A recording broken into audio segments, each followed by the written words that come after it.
stick nemafoni, hama dzangu zviri pabasa, kungopedza kugeza, kupoda nekupfeka, uri pamira yave selfie.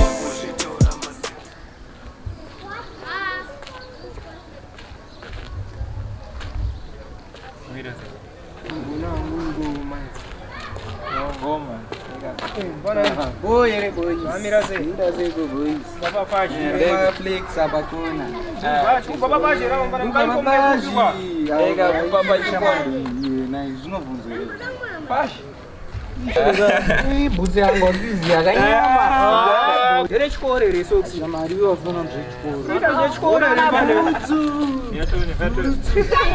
Unenge bebe mchika mfanano. Bati vamwe Masitaure pane vanhu shamari. Vane phone yakusara takubva ku. Nebasa njere. Sabusia background anomana. Mira tuone. Achimomira izvozvo kana. Mira izvozvo. Boy, zvinoita sei kwemini? Atorai kwacho.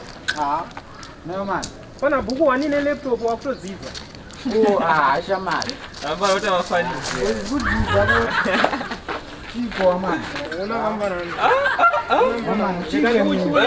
Ona bhadha high school. Ukona ungangochipisa zvako chikoro mpanani but chikoro kuseri mpanani. Hapana zvaunoita usina faji. Ndoziya but ingonyoti kana unofana mbofara. Unotombokama kana musoro pangu wakapfeka bhivha. Chikoro chipiko chinoro. Bhivha yakanzi bhadha high school. Musoro nana basa boys.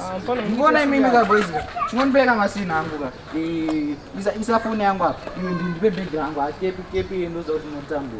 Boys, ngwani muripo pantu pamakona. Ina ndakana basa nechikoro chacho. Itai muri kuita boys.